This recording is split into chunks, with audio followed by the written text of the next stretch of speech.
Editka Šipeky, motivačná trénerka, Vladimír Wagner, učiteľ jogy a Ružena Slovková, cvičiteľka jogy. Prišli nám dnes ukázať nejaké také pozbudzujúce možno cviky aj na ráno, dá sa povedať. Takže čo si dnes ukážeme a na čo je vlastne joga dobrá? Dneska sme si pripravili, že sme si zacvičili pozdrav slnku. Pozdrav slnku. To je tradične z Indii pochádzajúci Surya Namaskar. Cvičí sa ráno, takže je to vhodné aj v našich podmienkach ráno cvičiť. Zameraný je na čo tento cvik? Zameraný je na rozhýbanie tela. Telo po spánku väčšinou býva stúhnuté. No a to, aby sme pekne privítali deň, sa dá pekne cvičiť pozdrav slnku. No tak poďme privítať deň. Ukážte nám. Takže cvičíme väčšinou na podložke. Dôležité není fyzika. Uvoľnený dých je potrebný a podstatný. Začíname vpredu na podložke. Môžeme teraz spoločne. Začať, áno. Takže spojíme ruky pred hruďou. Ja mám ten palec porezaný, tak mi to ide ťažko. Dobre sa vystrieme. Môžeme si predstaviť slnko, ktoré pozdravíme. Dobre sa natiahneme smerom dohora. Urobíme hlboký predklon. Pravou nohou ideme dozadu. Zdvihneme ruky. Urobíme ďalej podpor lezmo. Ideme kolenom hrudníkom k zemi. Otvoríme sa na pozícia kobra. Ďalej pozícia hory. Pravá noha ide dopredu, opäť sa to opakuje, takzvaný polmesiac. Predklon, opakujúci sa. Natiahnutie s výdychom ukončíme. To je jeden cyklus 12 polôch, podobne ako je v roku 12 mesiacov, alebo počas dňa 2x12 hodín. Tak takisto aj tento cyklus sa dá opakovať dokonca v Indii. Na brehu Gangy, vo Varanasi to cvičia 108 krát na ráno. Alebo v Gange rovno. Ako to robia priamo oni. Tak sa tam väčšinou umývajú. Dobre, pán Wagner, čo je vlastne dôležité pri tej joge, keď ju cvičíme? Vlastne aj dýchanie je najdôležitejšie, dá sa povedať, nie? Aby sme zvládli tie cviky, lebo sú dosť ťažké. Ono to vyzerá veľmi jednoducho, ale to nie je len, že za 15 sekúnd máme odcvičené. Je veľa druhov jogy.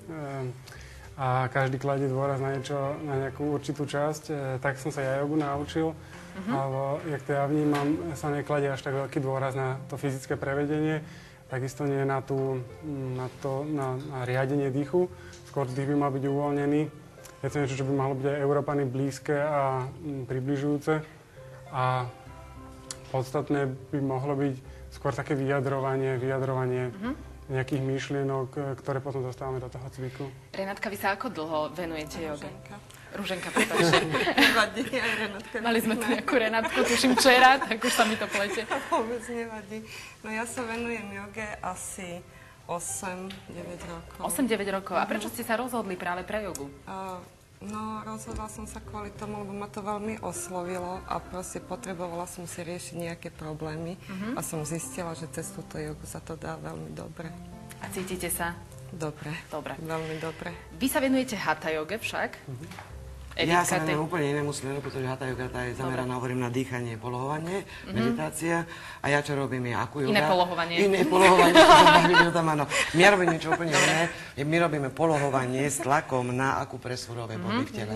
Takže je to úplne niečo iné. Ale ja mám jogu rada teda za to, lebo veľmi jednoducho to vysvetlím vždy tým, že ja neviem, niečo na mňa leze, alebo teda niečo na nás leze a urobíte taký ten správny pohyb, že aj niečo musím so sebou urobiť. A to je proste taká jogová poloha, keď polohuješ a dvíhaš ruky. Takže je to vlastne také prepracovanie nejakých tlakov prirodzené, ktoré si viem vysvetliť racionálne. Takže viac si povieme a ukážeme samozrejme po ranných správach.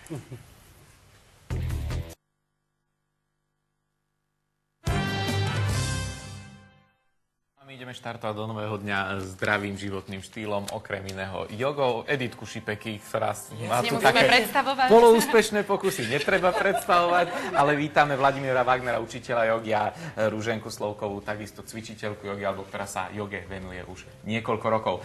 Dáma a páni, hovorí sa, že jogína nerobí nosenie jogínskeho rucha alebo rozprávanie o joge, ale samotné nejaké zásady alebo nejaká filozofia? No, úplne najjednoduchšie je pravidelne cvičiť. V našom prípade sú to teda tie telesné cviky, v ktorých sa dá aj niečo vyjadrovať, nemusí to byť len nejaké príjmanie energie.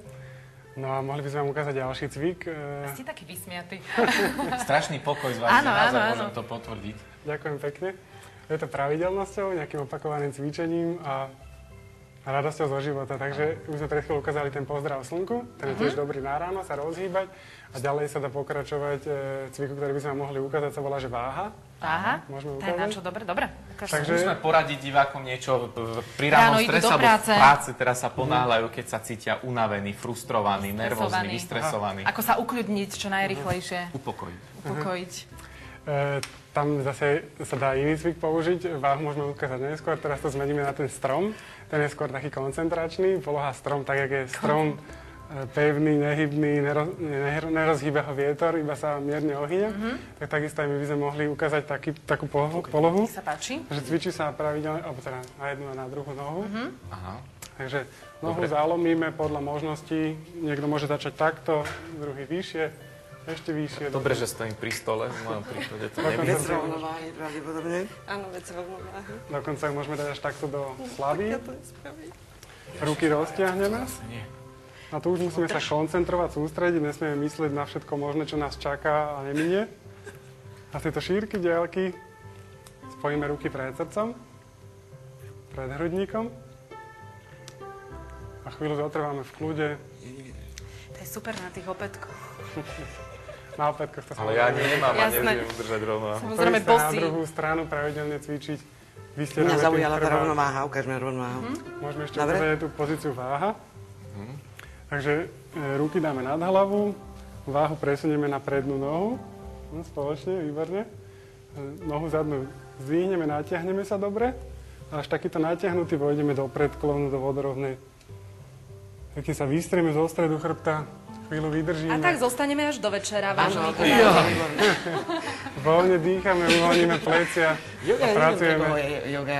Ja si myslím, že ja keď som robila s jogou, alebo som sa snažila, tak som myslela, že ma to ukludní. Mňa to rozčulovalo. Teba to rozčulovalo? Mňa to rozčulovalo, to státie, alebo ja neviem čo. Lebo ty si temperamentný, ty potrebuješ nejaké dynamické niečo. Klasické, a toto hovorím, že to bolo Ale také... Tá yoga je o tom, Ale keď Naučiť sa byť aj pokojný však. Dnes máme Pani Svetový Ruženka. deň astronómie, jogíni čerpajú, dajme tomu energiu aj Aj z z vesmíru? vesmíru. Je to tak? Hovorí sa to. Pani Ruženka. áno,